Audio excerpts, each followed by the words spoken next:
หนาวเลยทุกคนวันนี้เบิ่งจากการแต่งตัวของคอยก็แล้วกันสบายดีทุกคนคอยโยสร้างกีตามพอกันอีกเช่นเคยกับสองเคยสูงคลิปนี้เราก็จะมาเห็ดมาหนึ่งเขาคือเก่าในตอนเสาร์เราจะถ่ายคลิปกำลังจะหนึ่งเขาเดินทุกคนมีโคเข้ามาด้วยนี่เบิ่งบรรยากาศรอบๆเด้อประมาณนี้อันนี้ยังตอนเสาร์นะตอนเสาร์ยังเหมือนเด้อทุกคนเด้อ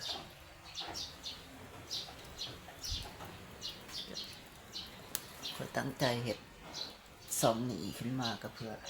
เห็ดคลิปแบบบ้านๆประมาณนี้เนาะแต่ว่ายังบ่มีโอกาสได้ถ่ายคลิปภายนอก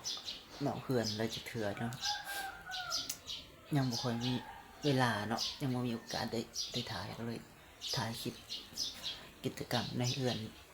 นี่ก่อนแต่จะเป็นหนึ่งเขาเห็ดอยู่เห็ดกินประมาณนี้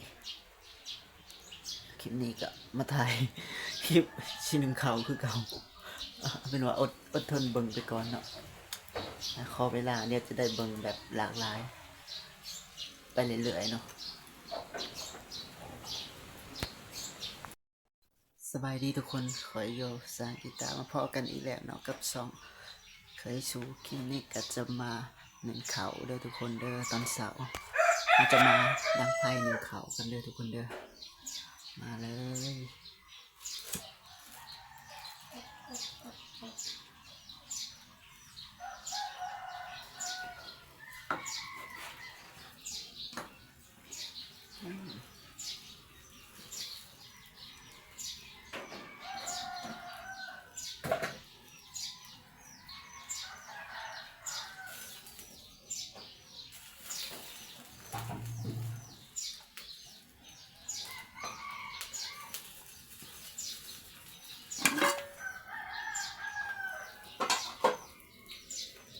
โอเคครับจุดไฟเอาถ่านมันติดก่อนเลยทุกคนเด้อหลังจากที่มันติดแล้ว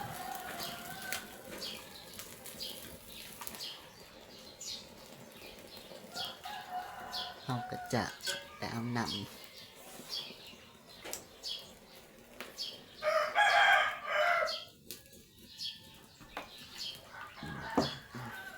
เราจะเอาหนำมาใส่มือหนึ่งเด้อ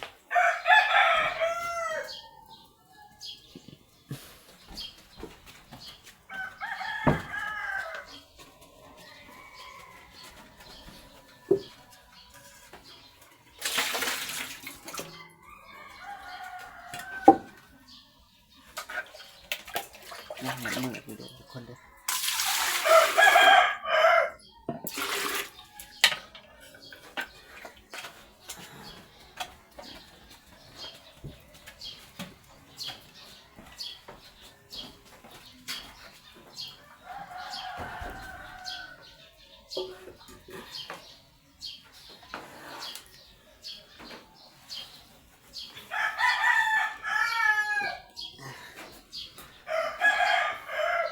ส่วนอันนี้ก็จะเป็นคุกามาเด้อ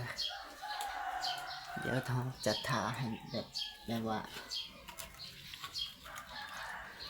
จะทาให้น้ำผดก่อนจึงจะไปเสิร์ฟเอาเขาใส่หวดเด้อและนี่ก็คือหวดเขาของเราเตรียมทุกอย่างไว้พร้อม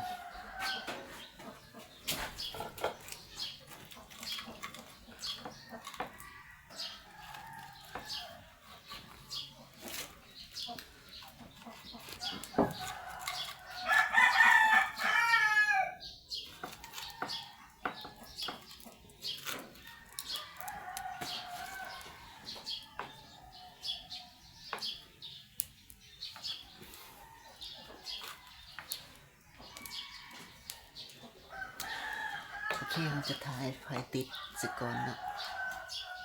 ตอนนี้ไฟยังไม่ได้ติดเป็นไรเพราะว่าฟืนของเรามันยังมีน้อยมันมีฟืนอ้อยไผ่เนาะก็เลยชิตินอย่างเนี่ยเพราะว่าขี้คันจะลงไปเอาอยู่ตั้งรางเลยทุกคนนะก็ ช่วงนี้มันอากาศหนาวก็เลยปล่อยลงไป